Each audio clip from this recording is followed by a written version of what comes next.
Welcome back ناظرین. Break کے بعد بھی اسی ڈسکشن کو کنٹینیو کریں گے. کامران مرتضی صاحب وہ کہہ رہے ہیں کہ جو چھوٹا مسئلہ ہے یہ علی امین گڈھا پور صاحب جو بیان دیتے ہیں اتنی کوئی بڑی بات نہیں ہے. اگر لیڈرشپ ہماری ہم آہنگ ہوگی تو ہم آگے چل کے دیکھ بھی پائیں گے اور وہ اپنا ایک میوچل گول بھی اچیو کر پائیں گے.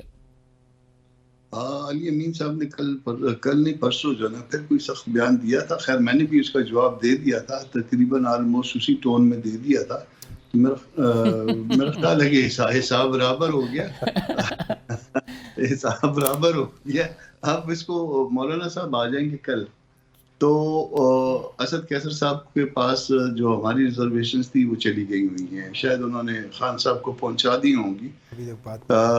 پرسوں جب کل کے بعد پرسوں تک کے بعد جو ہے نا وہ اویلیبل ہوں گے مولانا سر. صاحب. یہ ایک ریزرویشن تو بتا دیں اپنی ریزرویشنز ابھی تک پارٹیز نے جو ہے نا وہ ڈیسائیڈ کیا ہوا ہے کہ نہیں بتائیں گے. ظاہر ہے کچھ ہماری باتیں کچھ ان کی باتیں ہوں گی اور ممکن ہے ہماری باتیں درست ہوں, ممکن ہے ان کی باتیں ہوں, ممکن ہے کچھ ہماری درست ہوں کچھ ان کی درست ہوں. تو ہر بات نہیں. تو آپ لوگ تو کہہ رہے ہیں کہ ہم ان کے اگر یہ سمجھ رہے ہیں کہ ہم سڑکوں پہ ان کے ساتھ آئیں گے تو ہمارا کوئی سڑکوں پہ آنے کا پلان نہیں ہے. Am I right? نہیں, میں یہ کہتا ہوں کہ ہمارا پلان صرف یہ ہے کہ اگر یہ الائنس بن جاتا ہے پھر اس کا ایک میکنزم ہونا چاہیے, اس کا ایک ڈھانچہ ہونا چاہیے, اس کا ایک نظم ہونا چاہیے اور اس کو فیصلے کرنے ہیں کہ کیا کس طرح سے وہ چاہتے ہیں اس کو معاملے کو, اس کو اطاعت. عمیر صاحب اگر جے یو آئی ایف ہم کنسیڈر کرتے ہیں نہیں آئی آپ کے ساتھ تو عید کے بعد کیا آپ لوگ آ رہے ہیں یا نہیں؟ دیکھیں اس طرح ہے, عید کے بعد آنے کا یہ مطلب نہیں ہے عید کے تیسرے دن آ رہے ہیں, دوسرے دن آ رہے ہیں, فلانا آ رہے ہیں. فی الحال ہماری یہ کوشش ہے کہ ہر وہ پولیٹیکل پارٹی جو یہ سمجھتی ہے کہ پاکستان کا جو بیسک فنڈامنٹل پرابلم کی بات کر رہا ہوں وہ ہے فری فیئر ٹرانسپیرنٹ الیکشنز, تو ہم ان سب کے ساتھ مل کے بات کریں گے اور اس پرابلم کو ہم نے حل کرنے, کیونکہ ہر الیکشنز کے بعد یہ پرابلمز آ جاتے ہیں, ہر الیکشنز کے بعد آتے ہیں, تو اس فنڈامنٹل پرابلم کو ہم نے حل کرنا ہے.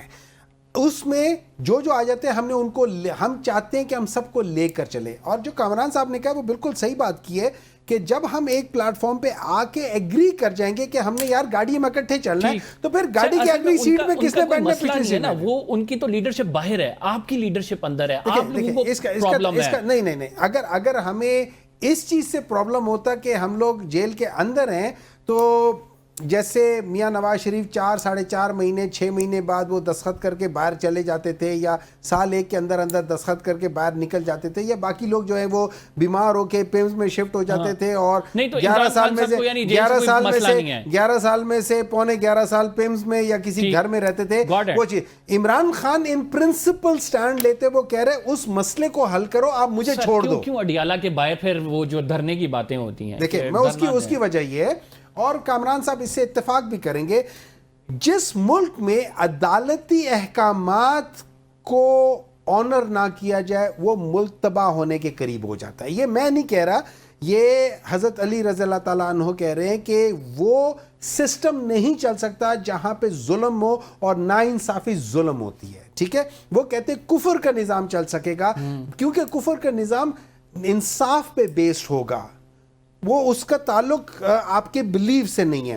تو اس جگہ پہ کیا ہو جاتا ہے جب ہم اجازت لیتے ہیں ہائی کورٹ سے یا سپریم کورٹ سے, جو انتظامیہ ہے وہ ہماری پولیٹیکل لیڈرشپ کو, اور یہی وجہ ہے جو ان کا گلہ ہے کہ ڈیلے ہو رہا ہے, ملنے نہیں دے رہے. آپ کو کب سے کہہ رہے ہیں کہ وہ کریں دھرنا بھی نہیں کر رہے آپ لوگ. نہیں, انہوں نے کوئی ایسے نہیں کہا کہ وہ دھرنا ہے, جو مجھے جتنا پتا ہے اگر انہوں نے کہا دھرنا ہوگا تو دھرنا ہوگا.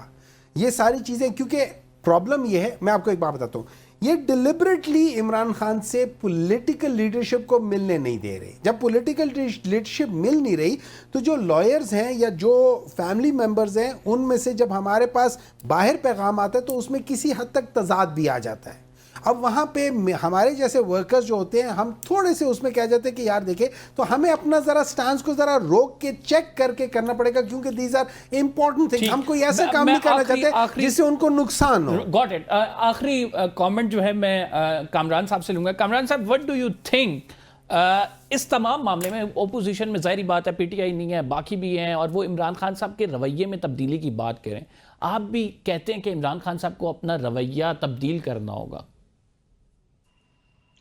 یقیناً دیکھیے، آپ اگر اکیلے ہیں، ایک پارٹی ہے تو اس پہ آپ نے، چونکہ پارٹی آپ نے بنائی ہے تو وہ آپ اپنی پارٹی کے ورکرز کے ساتھ جس طرح سے بھی چلتے ہیں وہ آپ کی مرضی ہوا کرتی ہے. مگر اگر یہ کوئی الائنس ہے تو اس پہ پھر سب کی مرضی کے مطابق چلنا ہوگا. اور پھر یہ اگر الائنس ہے تو پھر اس کے بعد اس الائنس کے ظاہر ہے کوئی نتائج ہوں گے، نتائج نکلیں گے. پھر اس کے نتیجے میں کوئی اگر مزید کوئی پارٹی جو ہے پاور میں آتی ہے تو پھر اس کو نظام حکومت میں بھی اسی طرح سے تبدیلی so in other words you are seeing کہ وہ عمران خان کا رویہ جمہوری نہیں ہے. اب اس کا جو مرضی نتیجہ نکالے، جمہوری تو ہم میں سے کسی کا شاید رویہ نہیں رہا. آپ کا رویہ جو ہے جمہوری ہے، آپ کا رویہ بھی تو جو ہے وہ ٹھیک نہیں ہے. اس طرح سے نہ کریں. میں نے بہت تنقید کی ہے عمران خان صاحب پہ، مگر اس کو چلنے دیجیے. معاملہ شاید ممکن ہے کوئی بہتری کی طرف چلے. Thank you very much Kamran Murtaza صاحب، ہمایوں مومن صاحب، آپ دونوں نے ہمیں جوائن کیا. بریک کے بعد ہمیں محمود مولوی صاحب جوائن کریں گے. وہ نئی پارٹی بنانے کا کوئی عزم رکھتے ہیں، ان سے سوال و جواب کریں گے. آپ کہیں مت جائیے گا.